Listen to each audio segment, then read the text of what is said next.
The Victorian period was a time of discovery, rebellion, and exploration. It was also described by historians as the golden years, as it was a hugely important time of innovation. Victorians were a little obsessed with death, spiritualism, and believed in the afterlife, which is a little creepy. Add magic and portals and you have an interesting concept to a video game. The concept may be original, but what is the game about? Who's behind it and what's the gameplay like? If you're curious about any of those questions, then join me in taking a sneak peek at Nightingale. But first, don't forget to like, subscribe, and hit that notification bell for the latest sneak peeks, ultimate previews of upcoming games. I know how valuable your time is, and my goal is to deliver highly researched and highly edited content because you deserve nothing less. And with that out of the way, let's get back to Nightingale.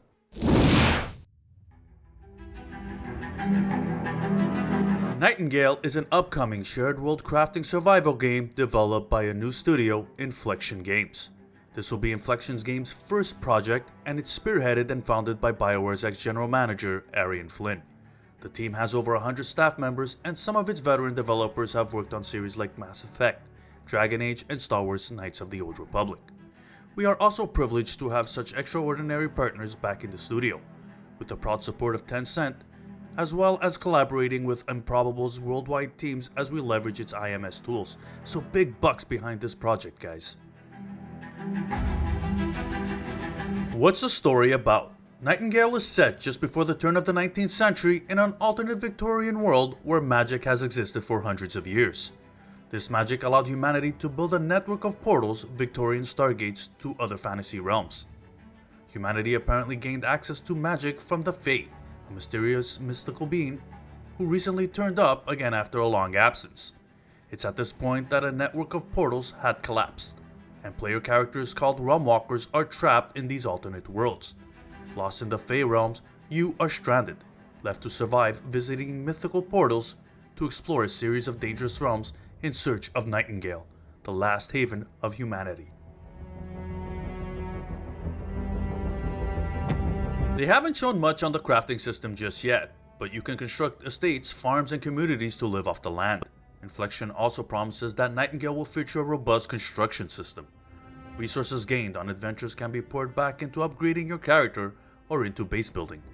You'll be able to craft tools, gear, and weapons. I'm just curious to see how intricate the crafting system will be. In the trailer you see the giants can offer the player rewards if you make an offering to him, but also later the giant tearing down a player-built village. Two different outcomes based on how the player interacts and the choices he makes. We want to convey a sense of optionality and allow players to find alternative ways of interacting and benefiting from the creatures they encounter. There'll also be potential different rewards and outcomes for that. It's still a little early, but from what I can gather so far, Nightingale is a shared world game with all manner of gameplay elements. This first-person combat has elements from using guns and blades to sorcery should you discover and master it.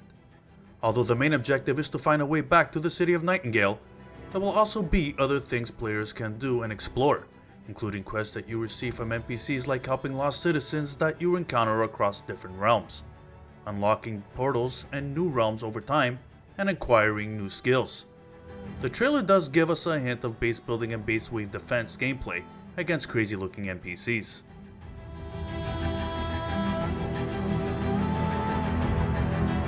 Does Nightingale have multiplayer? Yes, you can play solo or with friends and other players who you meet across realms. Inflection did not specify how many players will populate each play session, whether it's a shared world on a scale of something like Destiny 2 or larger, or maybe even smaller. From the beginning we knew we wanted to build an intricate fantasy setting as rich and full of history and life as anything we've worked on in the past. The realms of Nightingale are vast and have many secrets to uncover, and we cannot wait for players to start discovering them. Another aspect of the game that I couldn't find anywhere was player versus player. I guess we're just gonna have to wait and see if they'll implement it or not.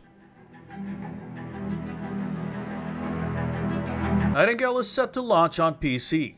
Early access in 2022 with playtest to commence in the first half of the year.